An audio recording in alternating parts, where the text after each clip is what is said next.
మనతో పాటు కాంగ్రెస్ పార్టీ నుంచి కత్తి వెంకటస్వామి గారు జాయిన్ అయ్యారు, అలాగే భారతీయ జనతా పార్టీ నుంచి సిహెచ్ విఠల్ గారు జాయిన్ అయ్యారు. ఇద్దరికి కూడా వెల్కమ్ చెప్తూ, వెంకటస్వామి గారు ఏంటి ఆన్ ఆఫ్ సడన్ ముఖ్యమంత్రి విమర్శనాచారాన్ని కేంద్ర ప్రభుత్వం మీద, కేంద్ర మంత్రుల మీద సంధించారు.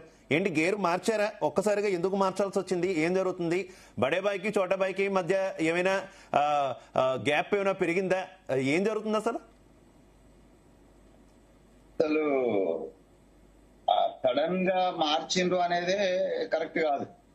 ఎందుకంటే మేము సందర్భ సైతం వచ్చినప్పుడల్లా, ఇష్యూస్ వచ్చినప్పుడల్లా కేంద్ర ప్రభుత్వ తీరును మొదటి నుంచి తప్పుపడుతూనే ఉన్నాం.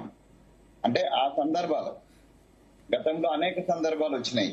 అది సిబిఐ ఎంక్వైరీ విషయం కావచ్చు, లేకపోతే మా మీద వాళ్ళు చేసిన ఆరోపణలు, ప్రతి ఆరోపణలు కావచ్చు, లేకపోతే వడ్లు కొనే విషయం కావచ్చు, ఇట్లాంటివన్నిటిని గతంలో కూడా వచ్చినాయి. గతంలో కూడా మేము దాన్ని సాల్వ్ చేసుకోవడానికి విమర్శ చేసినాము, సవాల్ చేసినాము, ప్లస్ అప్పీల్ చేసినాం. విమర్శ, అప్పీలు, సవాల్ 3 చేసినాం.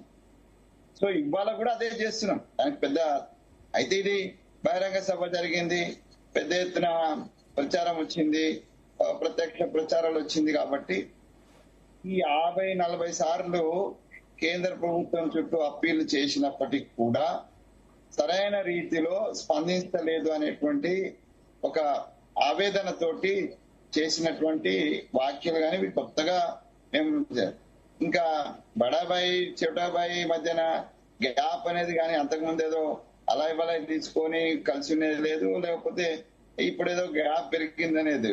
ఇదైనా ఇప్పుడైనా అప్పుడైనా కేంద్ర ప్రభుత్వం యొక్క ప్రభుత్వ విధానాలు, ప్రభుత్వానికి సంబంధించినటువంటి ఏవైతే అఫైర్స్ లో ఉన్నాయో వాటితోటి మేము కేంద్ర ఒక ప్రధానమంత్రి వస్తుంది, ముఖ్యమంత్రిగా కలిసి పనిచేసి లేకపోతే వారితో సఖ్యతతో ఉండాలనేది ఉంటాం. కానీ రాష్ట్ర ప్రయోజనాలను దృష్టిలో పెట్టుకున్నప్పుడు ఏవైతే కేంద్ర ప్రభుత్వం వివక్ష చూపుతుంది అంటే ఇవాళ కాదు, అసలు కేంద్ర ప్రభుత్వం ఒకవేళ నేను అనుకోవడం సుష్మా స్వరాజ్ అనేటువంటి మహాతల్లి లేకపోతే, లేకపోతే రాజ్నాథ్ సింగ్ యొక్క కమిట్మెంట్ లేకపోతే మనకు తెలంగాణ వచ్చేది కాదు, బీజేపీ సపోర్ట్ చేసేది కాదు. ఎందుకంటే వాళ్ళిద్దరు తప్ప మిగతా వాళ్ళందరూ కూడా చిన్న చిన్న నాయకులు, లోకల్ నాయకులు ఓకే, కానీ పెద్ద స్థాయిలో ఈవెన్ అద్వానీ గారు కూడా తెలంగాణను వ్యతిరేకించింది. తెలంగాణ అవసరం లేదని చెప్పినారు.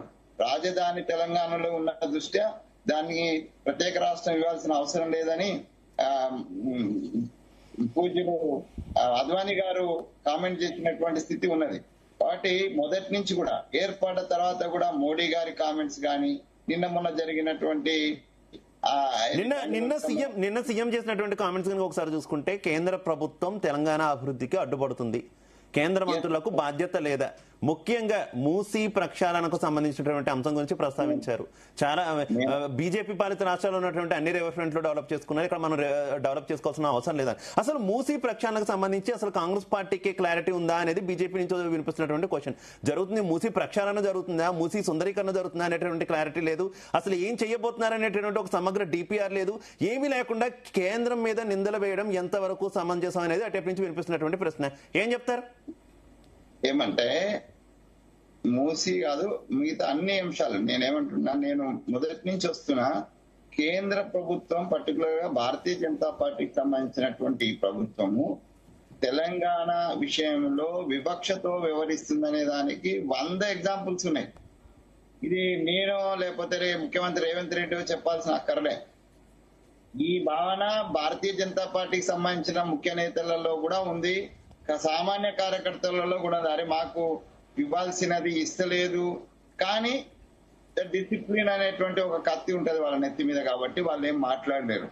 ఆ స్వేచ్ఛ వాళ్ళకు లేదు, ఏ పార్టీలో లేదు. కాంగ్రెస్ పార్టీలో కాస్త ఉంటది, కానీ మిగతా పార్టీలలో వాళ్ళ అధినాయకత్వం చేసే తప్పులను ఎత్తి చూపేటువంటి ధైర్యం గాని, ఆ స్వేచ్ఛ గాని, ఆ అవకాశం గాని వాళ్ళకు ఉండదు, కాబట్టి వాళ్ళు మాట్లాడలేరు. కానీ ప్రతి భారతీయ జనతా పార్టీ కార్యకర్త కావచ్చు, మరి తెలంగాణ బిడ్డ కావచ్చు, ఇది ఫీల్ అవుతున్నాడు. ముఖ్యమంత్రి 2 మంత్రులు అండి, ఒక్కరు కాదు కదా, 2 మంత్రులు ఉన్నారు. సంతోషం, ఇద్దరికి అవకాశం మనకి ఇచ్చినందుకు చాలా సంతోషం, కేంద్రాన్ని అభినందిస్తున్నాం. కానీ ఇచ్చినటువంటి వాళ్ళు ఒక రకంగా చెప్పాలంటే, నేను పదాలు ఉపయోగిస్తే బాగుండదు కానీ, కిషన్ రెడ్డి గారు కానీ, ఇటు బండి సంజయ్ గాని, అట్లీస్ట్ వాళ్ళ సొంత నియోజకవర్గాలకు సంబంధించినటువంటి అభివృద్ధి పనులకు సంబంధించి కనీసం ఇక్కడ సికింద్రాబాద్ అక్కడ కరీంనగర్ సంబంధించి ఏమైనా ఒక ఎక్స్ట్రా నిధులు తీసుకొచ్చి ఆ ప్రాంత అభివృద్ధికి తోడ్పడ్డరా అంటే 2 సార్ల ఎంపీలుగా ఉండి కూడా వాళ్ళు అది చేయలేకపోయినారు. 2 సార్లు మంత్రిగా ఉండి ఈయన అసలే చేయకపోయినాడు. అదే బండి సంజయ్కి ఈసారి అవకాశం వచ్చింది, ఆయన కూడా ఏం చేయలేకపోయినాడు. సో ఇది కదా అంటే కేంద్ర మంత్రులు 8 మంది అంటే 6 మిగతా ఈ 2 కాక 6 ఎంపీలు ఉన్నప్పటికీ కూడా మీరు తమిళనాడుని ఎగ్జాంపుల్ తీసుకోండి. తమిళనాడులో వాళ్ళ ఉన్నటువంటి మంత్రులు అంటే ఆడ మంత్రులు ఉన్న ఏ ప్రభుత్వం ఉన్నా కూడా వాళ్ళని నిలదీసి నిగ్గదీసి వాళ్ళ ప్రాంతానికి సంబంధించినటువంటి నిధులు తెచ్చుకునేటువంటి కౌశల్యత, నైపుణ్యము, ధైర్యము, పట్టుదల, కమిట్మెంట్ ఇవన్నీ ఉన్నటువంటి పక్క రాష్ట్రాల ఎంపీలను మంత్రులను ఆదర్శంగా తీసుకొని అదే తెలంగాణ రాష్ట్రానికి కూడా కొత్త రాష్ట్రం తెలంగాణకు కూడా భారతీయ జనతా పార్టీ మిత్రులందరూ కూడా ఇది చేయాల్సి ఉండే. కానీ అది చేయడంలో వాళ్ళు విఫలమవుతున్నారు కాబట్టి ఈ విమర్శ వస్తుంది.